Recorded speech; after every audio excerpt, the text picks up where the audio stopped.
welcome to the podcast here at Oxmoor Country Club. We're going to highlight our club championship, and it's an annual tradition here with our general manager, Richard Schmidt, and I look forward to doing this again with you, Richard. Hopefully you have some wise proverbs for us. Always a good time, ready to go. Drop us off. So we're going to start with the seniors division. They're going to be going off first tomorrow afternoon, and just going to highlight a couple in the seniors division that, we've got to start with Tom Cox. I mean, he's a six-time champion here. Been playing awfully well. Won a big match the other day in the President's Cup against a young gun. He has been talking about it for several months that this is a target weekend he's been shooting for. So look forward to Tom playing well this weekend. I do too. Obviously our defending champions, Michael Porter, not only did he win it last year, but he also won it in 2009, so he's a two-time champion. And then we have Alan Donhoff playing that's a champion in that division. But if you look down, and looking at the senior first flight, which is down here, tell me some names outside of the past champions that could jump up there. Obviously, Kevin Aldred plays quite a bit of golf. I'm going to go with a little bit older, almost a super senior, Dennis Washburn. Oh, very highly competitive individual, and he's going to come to play. And he would appreciate being called a super senior if anybody would. And and I'm going to tell you, I'm going with the past champion or past runner-up of this championship the last 2 years, Merle Hogan. Merle's going to be right around par. He's going to scrap it around there. I look for him to play well in that division. And just one note on Kevin Aldred coming off Firestone, back-to-back days over at Firestone. So he's playing there and then coming here. Yeah, no place like home. He ought to play well. So we got that division down, and it's going to look like that's going to be a grind. Again, we're going to take the top 8 after the 36 holes. They're going to qualify to come back, play that final round on Sunday, 54-hole total. I would say those group of individuals would be right there. Another name that I just want to throw out there just because I just saw him, and that's Mike Knapke. The guy's a good player. He's solid.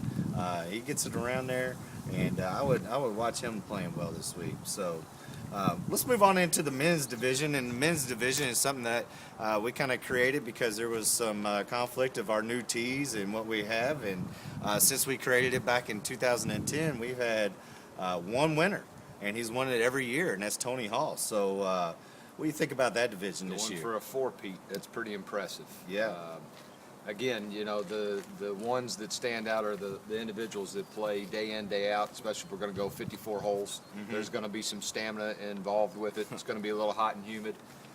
So, got to look for somebody that's going to be playing quite a bit of golf. And I look for a guy like Doug Small. Yeah. It's rock solid, great putter, short game, and the golf course is great. The greens are getting a little quicker, so I think there will be a premium on the short game this weekend as well. Well, it's interesting you pick out Doug Small because that whole first flight in the men's championship is, guys who have played on the championship division and the open division from the back tees, and they're coming up. And we got a guy like Chris Davis, who used to be a fellow PGA professional that got a real world job and made a good career move maybe because he's playing golf this weekend. And we got a guy like Rick Fleischer. Fleischer had a chance last year to win the overall open division. Coming down on that 54th hole, and Richard, you talk about putting. There's one of the guys that's probably the best putter in the club. He's every tournament we have here at Oxmoor, Rick Fleischer's name is right on top of the leaderboard. Just rock solid. He loves the competition, and those types of individuals seem to rise to the top when the money's on the line. Yeah, it's going to be a great field. We got a lot of the young guys that are down there, and the Chris Musslers and Brian Scotts, and a lot of new members too that are playing in there. Kyle Guthrie. Yeah, watch out for Kyle. It might be one of my feature picks right there. One of my little junior golfers, and like to see him play well. Let's get to the big guys. Let's go to the club championship, the open division. One flight in this division. Everybody, it's all for one for all. Tell me what you know about this division. Well, we're missing a couple of our big names with Robbie Crockett as of now and Brad Faulkner not participating. But you still have defending champion Ed Burke. You got Michael Schmidt. Drew McWhorter has been there, year in, year out. And a great competitive field there. T. Gridge. Oh. Now you're talking about our 1995 junior club champion here at Oxmoor Country Club. He's been on staff. He might even be on staff right now. But, there's the guys. He's going to play well this weekend. He's excited. 2001, 2003 champ Billy Roby. Right. So, you got a classy field there.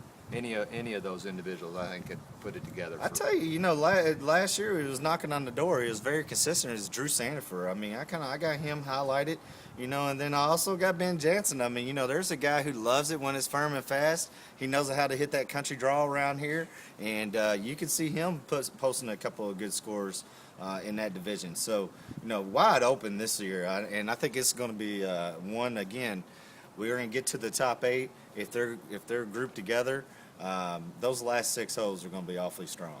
Absolutely. We're going to have 1 foot in the rough, and it's all the way back, and some tough pin spots. So, bring your A game, gentlemen. Bring your A game. Finally, hey, I just want to throw a quick note out on the ladies. This is the first year they're going to play on Saturday and Sunday. They're only playing 36 holes, but this is the first year Ann Edwards hasn't competed.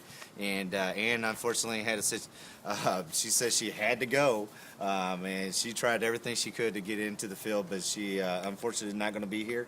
And as of now, we have no Jill Kelly. So our last champion since my tenure here is 2004 was Levada Larkins. That was non-Ann Edwards and Jill Kelly, and she is in the field.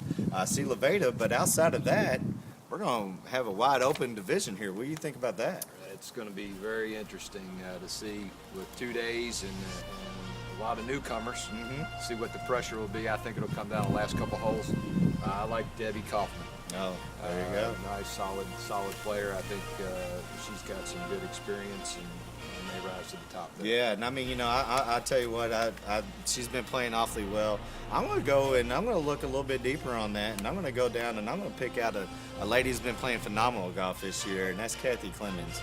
I'm going to circle her as one of my winners. She's played a lot of great rounds, and she actually had her best round here the other day, so I'm looking forward to Kathy playing well. Going to be a great competition. If she wins, we might get her in the pond on 18. She'll be so excited. That one of those dives right in the pond. Well, it'll be interesting to see who does dive in the pond, who comes through after 54 holes. And, and as you said, Richard, the golf course is in tremendous shape. I just spent some time with our superintendent, Mike Coy. I can't tell you how much I appreciate having him on my staff, and your thoughts on that. And absolutely, those guys have been putting in a lot of hours from this year we had the Women's Kentucky Open, which is a very prestigious event. Mother Nature certainly has cooperated this year, but it's been the efforts of Michael Coy and his staff.